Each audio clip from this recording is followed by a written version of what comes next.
오늘 성경 말씀 룻기서입니다. 룻기서, 구약성경 룻기서 1장 1절로 5절 말씀 찾으시고 이제 낭독자가 낭독하겠습니다. 사사들이 치리하던 때에 그 땅에 흉년이 드니라. 유다 베들레헴에 한 사람이 그의 아내와 두 아들을 데리고 모압 지방에 가서 거류하였는데 그 사람의 이름은 엘리멜렉이요 그의 아내의 이름은 나오미요 그의 두 아들의 이름은 말론과 기련이니 유다 베들레헴 에브랏 사람들이더라. 그들이 모압 지방에 들어가서 거기 살더니 나오미의 남편 엘리멜렉이 죽고 나오미와 그의 두 아들이 남았으며 그들은 모압 여자 중에서 그들의 아내를 맞이하였는데 하나의 이름은 오르바요 하나의 이름은 루시더라. 그들이 거기에 거주한 지 10년쯤에 말론과 기련 두 사람이 다 죽고 그 여인은 두 아들과 남편의 뒤에 남았더라. 아멘. 룻기서는 우리가 읽은 대로 장례식으로 시작을 해서 결혼식으로 해피엔딩으로 끝나는 아주 기쁨의 단편 소설입니다. 오늘부터 룻기서를 몇 주간 우리가 같이 묵상하고 나누게 되겠습니다. 룻이라고 하는 이름의 뜻은 여자친구라는 뜻을 가지고 있는 이름이라고 합니다. 모압 출신의 룻의 파란만장한 인생 스토리를 우리가 읽게 될 것입니다.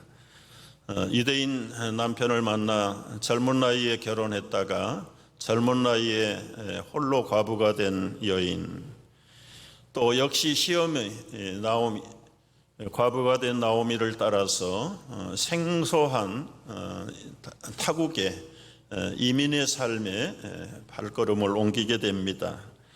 룻은 매일매일 낯선 풍경에서 밀밭에 나가 이삭을 줍는 것으로 시어머니를 봉양하게 됩니다. 그러던 어느 날 마을의 재력가요 부호인 보아스를 만나 눈에 들어서 로맨스를 만들고 그리고 그의 아내가 되어서 아주 해피엔딩 러브 스토리로 끝나는 이 짤막한 룻기서를 우리는 기대합니다. 이제 오늘 이 룻기서가 시작되는 배경에 대해서, 시대적 배경에 대해서 우리 1절 첫머리에 이렇게 밝혔어요. 사사들이 치리하던 시절이었다. 이 사사 시대는 언제부터 시작됐을까요? 여호수아 장군이 가나안을 정복하고 지파에게 땅을 나눠주면서 어느 날 갑자기 110세가 된 여호수아가 죽습니다. 아마 죽을 걸 예상을 안 했던 것 같아요. 후계자를 세워놓지 않은 걸 보면 그렇습니다. 이제 후계자가 없는, 지도자가 없는 이스라엘 백성들은 오합지졸이 됐어요.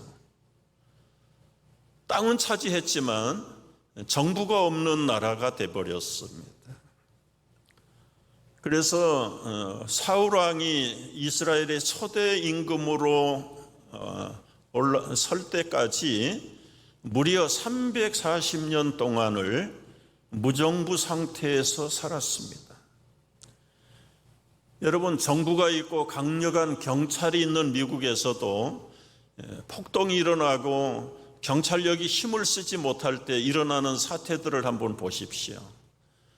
불법과 약탈과 방화와 파괴와 엄청난 끔찍한 일들이 일어나는데 정부가 없어요. 지도자가 없어요. 왕이 없어요. 그들을 이끌고 갈 만한 지도자가 없는 그런 무정부 상태에서 땅은 차지했지만 이스라엘 백성들이 평할 날이 없었습니다. 그런데 이 사사시대의 특징이 무엇인가? 오늘 이 사사시대를 살았던 사람들의 특징을 간단하게 성경은 우리에게 가르치는데, 여러분 성경을 한 장을 앞으로 넘겨보십시오. 앞으로 넘기시면 맨 끝에 이렇게 되어 있습니다. 한번 같이 읽어볼까요? 그때에 이스라엘에 왕이 없으므로 사람이 각기 소견에 오른 대로 행하였더라. 왕이 없는 나라, 정부가 없는 나라, 국방을 책임져야 될 지도자가 없어요. 국민들의 진로를 이끌고 나가야 될 우두머리가 없어요. 우두머리라고 무조건 나쁘다고 생각하면 안 됩니다. 목자 없는 양들을 보십시오. 어디로 가야 될런지 앞이 보이지 않습니다. 땅은 차지했지만 나라다운 나라를 세울 수가 없는 거예요. 더더구나 그 땅에 들어간 이 이민 차세대들, 이들은 혈통은 이스라엘 백성이지만 그 속은 완전히 이방인과 다름없습니다. 불신자입니다. 그 차세대들을 가르치지 않으면 우리의 후손들도 똑같은 경우를 만나게 될 것입니다. 배운 것이 없으니 저들은 자연적으로 우상을 섬길 수밖에 없어요. 자기 소견에 옳은 대로 살 수밖에 없습니다. 여러분, 이런 상황을 누가 먼저 알아차릴까요? 주변의 강대국들이 벌써 신생 이스라엘인지 뭔지 민족들이 모여 사는 그 땅에 호시탐탐 신경이 쓰여요. 차례대로 주변의 강대국들이 쳐들어옵니다. 짧게는 6년, 길게는 20년씩 가나안 땅에 있는 이스라엘 백성들을 억압.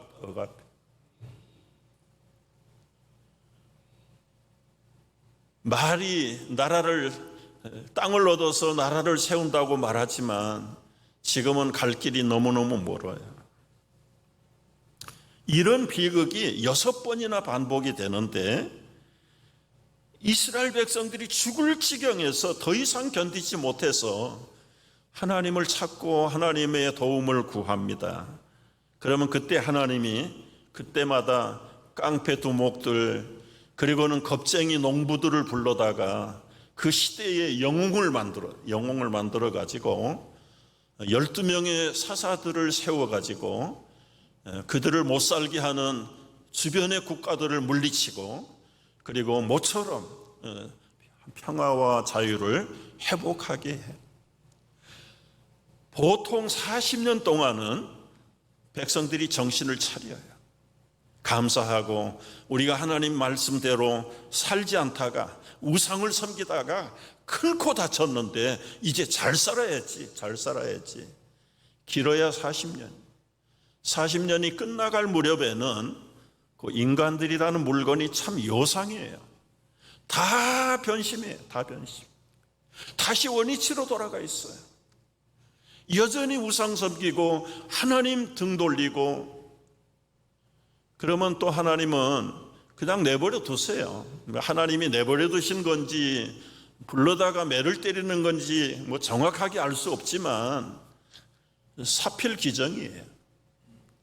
자청해서 이스라엘 백성들이 매를 불러오는 거예요. 그러면 강력한 부족들이 와가지고 다시 그 나라를 침략합니다. 그래서 6년, 8년, 15년, 20년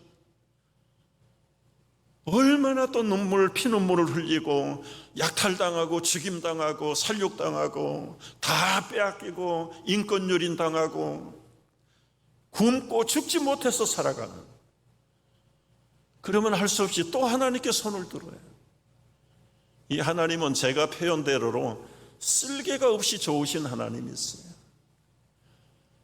아마 뒤도 돌아보지 않고 발로 차버려도 시원찮을 백성들인데 한 번, 두 번, 세 번, 네 번, 다섯 번, 여섯 번 아마 70번씩 7번이라도 주여 용서해 주소서. 그러면 하나님은 또 그때 사사들을 일으켜 가지고 그들을 물리치고 평화를 회복하게 무려 340년 동안 그렇게. 근데 이 340년 동안에 침략받은 횟수를 합해보면 100년 동안 침략당했어요. 100년 동안. 이게 사는 게 아닙니다. 여러분, 그냥 비근한 예로 줄이면 3일에 한 번씩 와서 침략받는 거예요. 어떻게 그게 하나님의 백성이라고 살겠어요? 이제 시대적인 배경이 사사들이 치리하던 때 설상가상으로 땅에 흉년이 들었다. 여러분이 흉년은 다반사로 일어날 수 있는 자연재해일 수 있습니다. 혹시 현대를 살아가는 우리 성도들 가운데도 흉년을 당한 사람들이 있어요. 농사만 지어야 흉년입니까? 사업하는 분들 사업이 안 되는 게 흉년이죠. 경제적인 흉년이 갑자기 닥쳐요. 세계가 지금 코비드의 재앙을 당해서 경제적으로 힘들어하는 나라들이 보통이야. 코비드 재앙이 없어도 평소에도 사업을 벌렸는데 매상이 없어요. 사업을 실패해요. 비즈니스에 흉년이 온 거예요. 실직을 당합니다. 수입원이 완전히 끊어져 버리는 겁니다. 이 한 가정에 한 가족들에게 앞이 캄캄한 흉년이 닥치는 거죠. 환경적인 흉년도 있습니다. 어느 날 갑자기 건강하던 사람이 신체적인 엄청난 질병을 만나게 됩니다. 예상할 수 없는 불의의 사고를 당하는 환경적인 흉년을 만나기도 해요. 때로는 믿었던 배우자가 관계가 위기 상황에 몰리는 경우도 있어요. 모범생인 줄 알았던 자녀들이 어느 날 갑자기 일탈을 해버리는 충격적인 환경의 흉년을 만나는 가정들도 있습니다. 뿐만 아니라 우리 신앙적인 흉년도 있다는 걸 알아야 합니다. 영성이 고갈돼 버리는 거예요.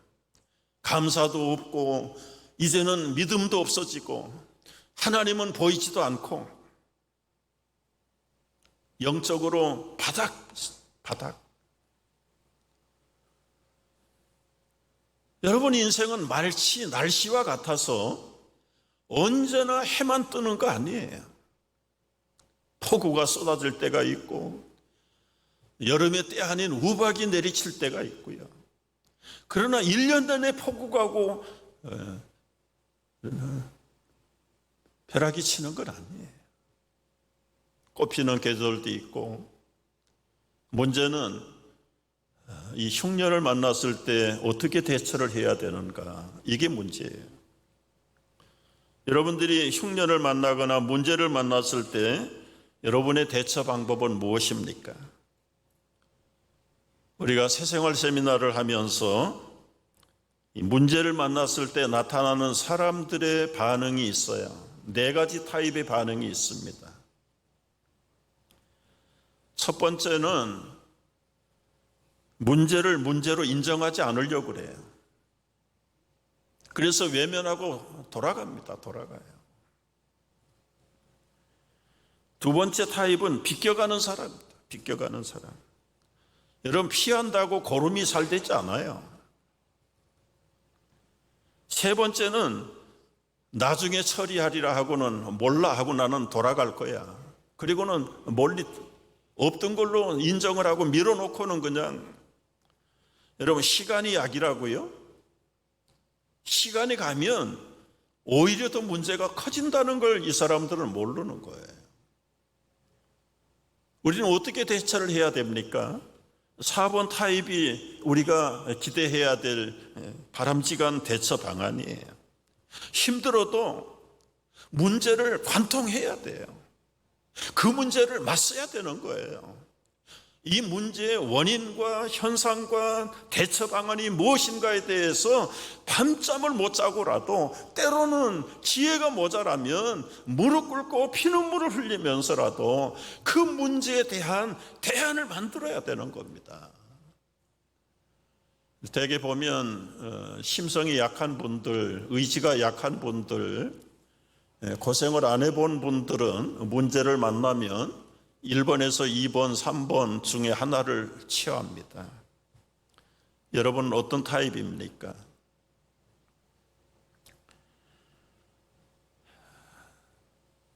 오늘 여기 엘리멜렉 나오미 부부에게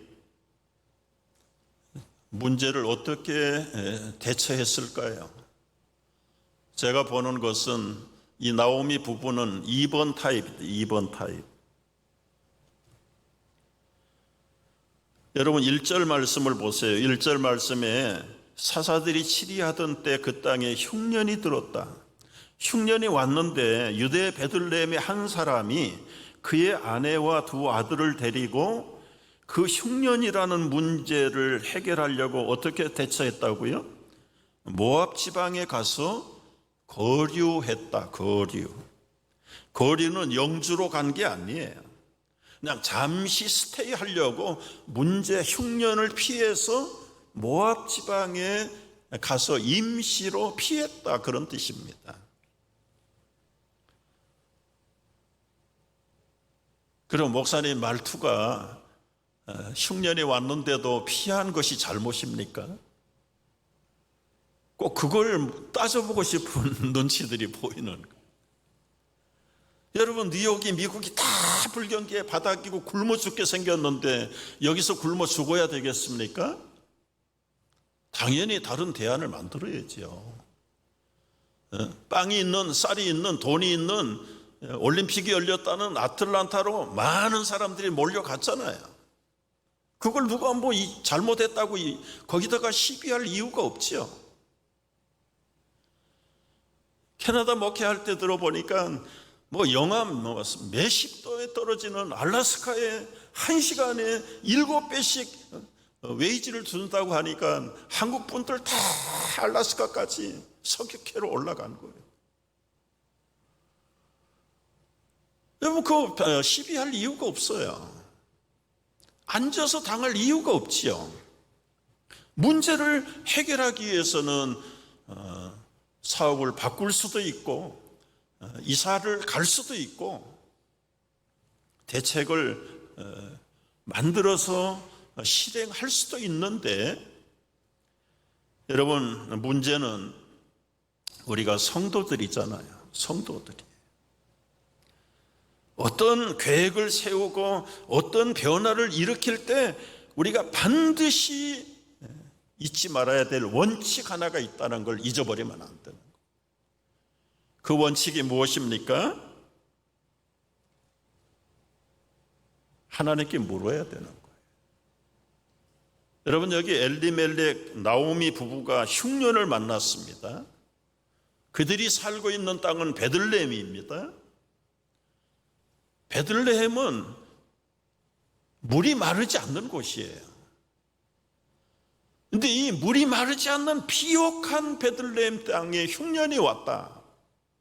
이건 보통 심각한 이야기가 아니죠. 그래서 대책을 마련하기 위해서 이 부부들은 모압으로 잠시 우리 피하러 가자. 그냥 하나님께 묻지 않고 가는 거예요. 엘리멜렉이라는 이름의 뜻을 여러분 아시면 그 친구가 결정적인 실수를 했구나. 엘리멜렉은 하나님이 나의 왕이다. 물론 자기 이름을 자기가 지은 사람 없을 겁니다. 그 부모가, 할아버지가 붙여줬던지 어쨌거나 자기 이름이잖아요. 내 평생에 하나님을 왕으로 섬기라고 붙여준 이름이고, 그러다 보니까 나도 하나님을 왕으로 섬겨야 되겠다. 이름값을 해야 되겠다. 자기의 정체성인데 문제를 만나면 사람들이 자기 정체성을 잃어버리는 겁니다. 하나님이 왕이시라면 왕 대신 하나님께, 하나님, 지금 형편이 이런데 어떻게 할까요?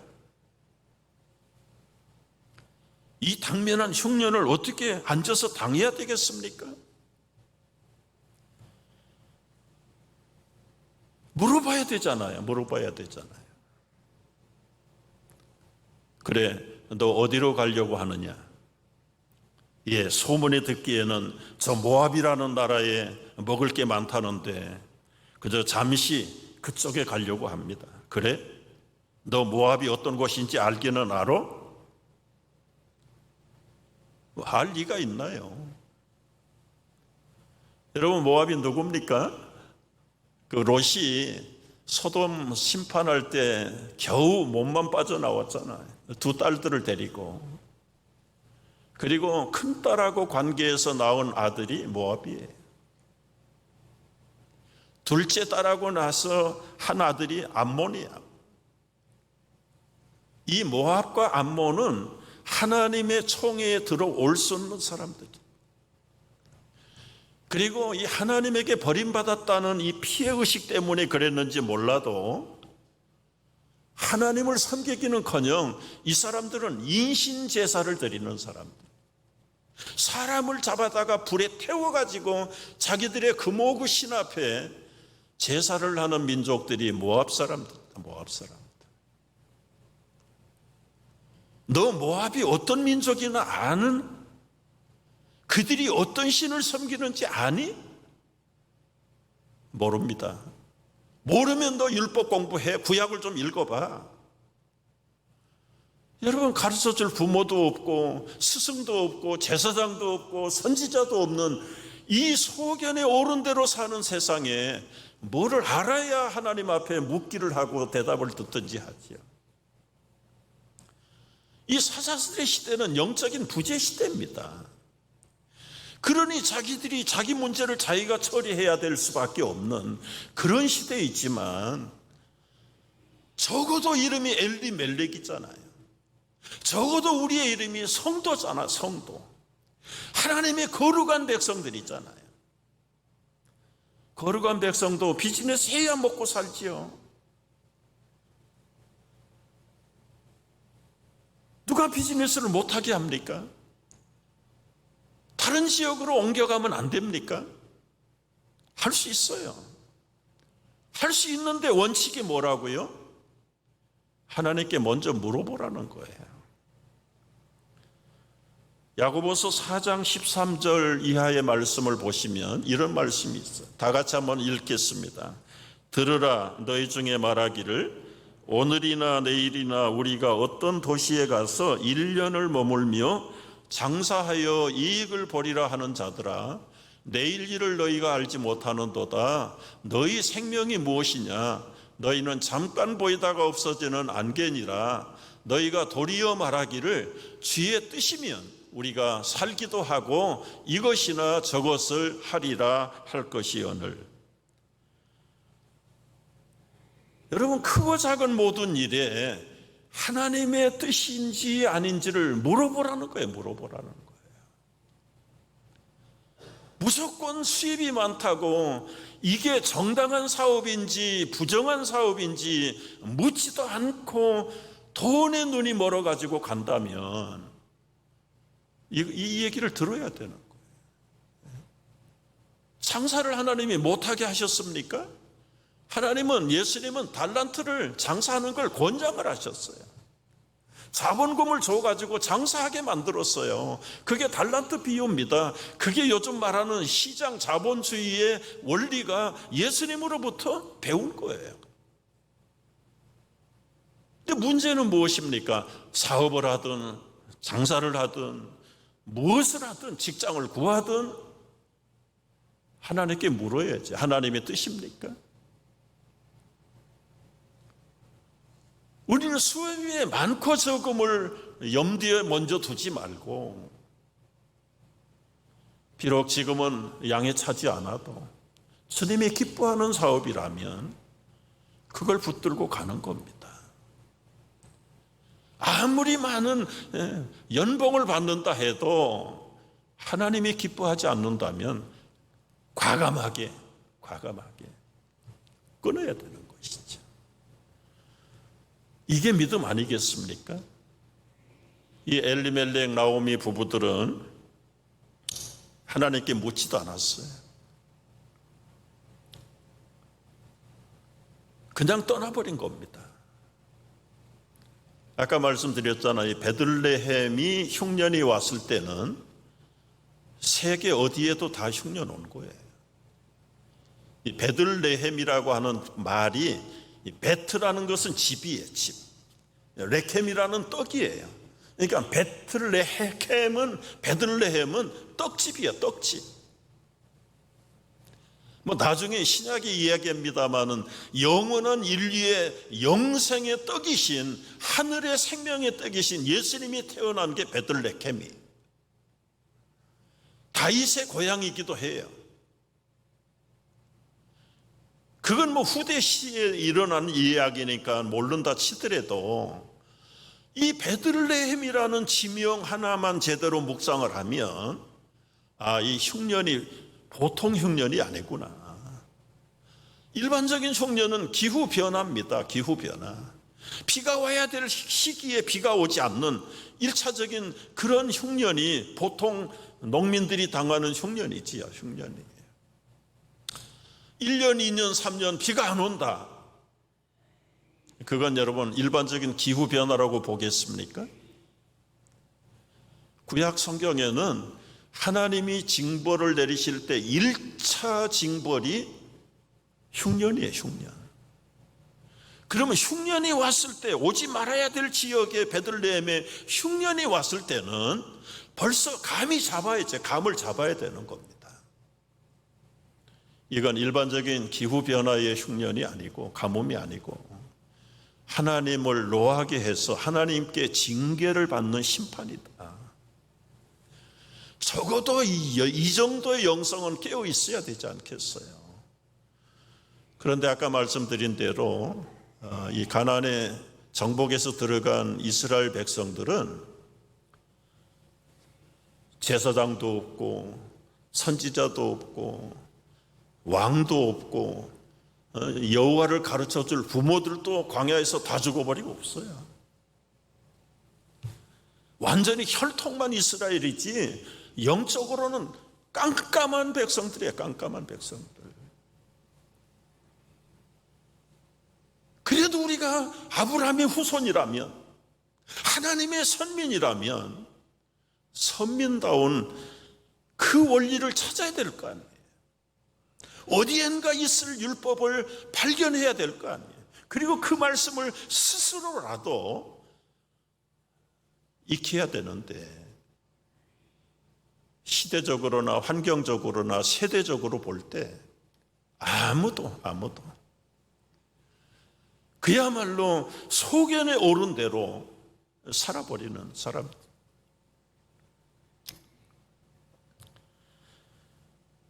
여러분, 모든 눈앞에 나타나는 우리의 문제들 배후에는 언제나 하나님의 섭리가 있다는 걸 잊지 않기를 바랍니다.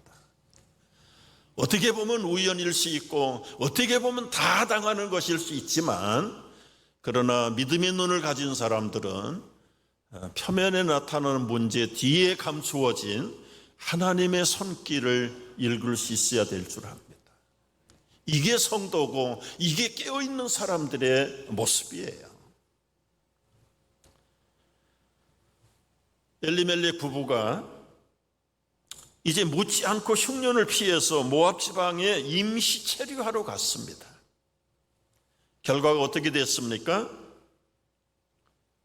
처음에는 임시 거류하러 왔지만 모압도 살아보니까 괜찮네. 그리고는 아예 그냥 눌러 앉기로 작정을 한 거예요.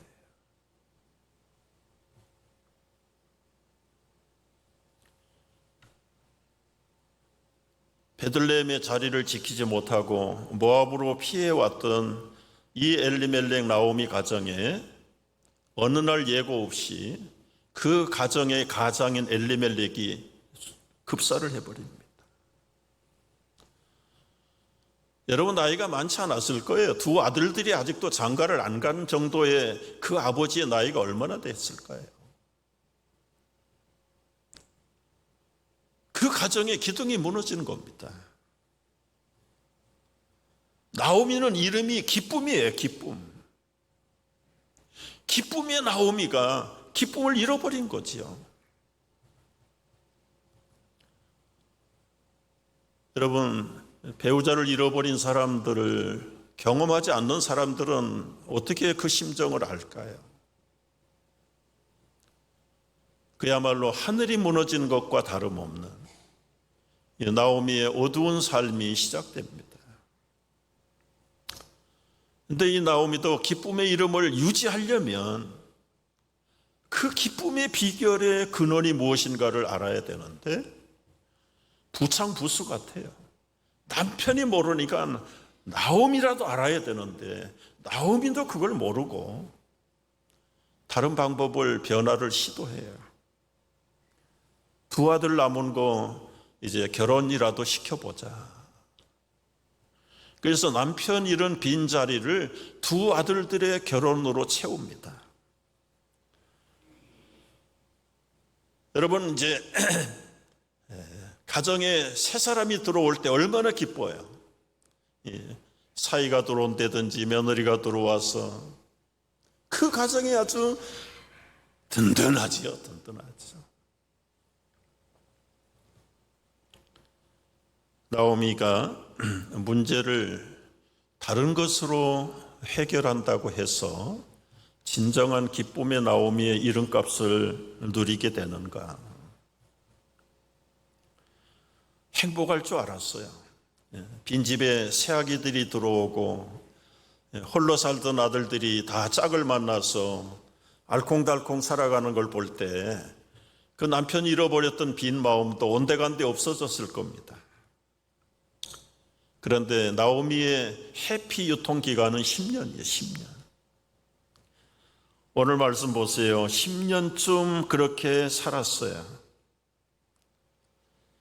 4절 끝에 보니까 10년쯤에 5절 말론과 기럨 두 아들들이 죽어버립니다. 죽어버려.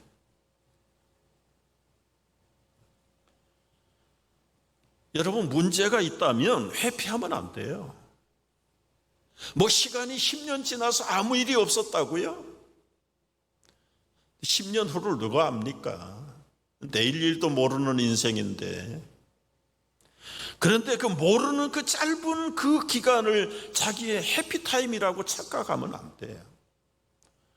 목사님, 그러면 성도가 불안해서 어떻게 삽니까? 언제 무슨 일을 당할런지 그렇게만 늘 불안해하면 어떻게 해요?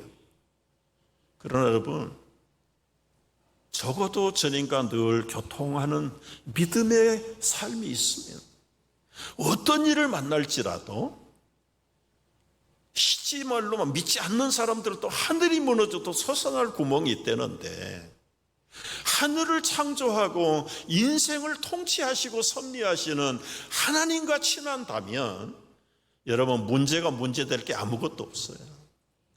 비록 내 생명이 이 세상에서 끝난다 할지라도 그게 절망이고 패배로 허무로 끝나는 것입니까?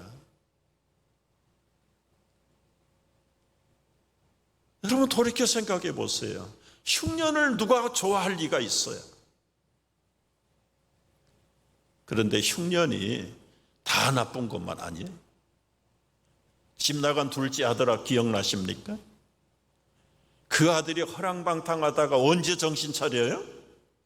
흉년을 만났을 때 정신 차리는 거예요.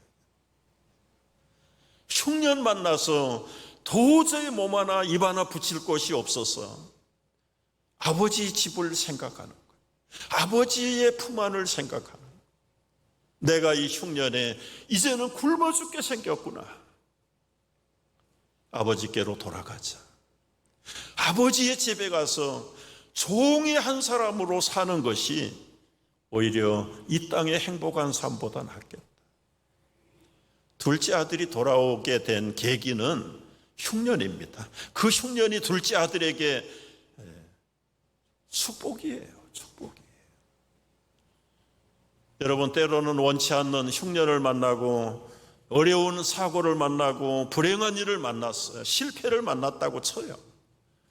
그러나 여러분, 그것을 영원히 불행이라고 생각하는 자는 영원히 불행할 것입니다. 그러나 그 불행이, 그 흉년이 나에게 거울 교훈이 될 수 있다. 이대로 만족한 삶을 살 수 없다면 실패의 거울을 통해서 새 교훈을 받고 새로운 인생을 바꿔갈 수 있게 되기를 바랍니다. 여러분, 지금 대책이 없다, 문제가 없다, 발등에 떨어졌다, 어떻게 해야 됩니까? 해답은 다음 시간을 기대하시라. 예. 오늘 우리가 부를 찬송가에도 약간의 힌트는 있습니다. 우리 일어나서 543장을 부르겠습니다.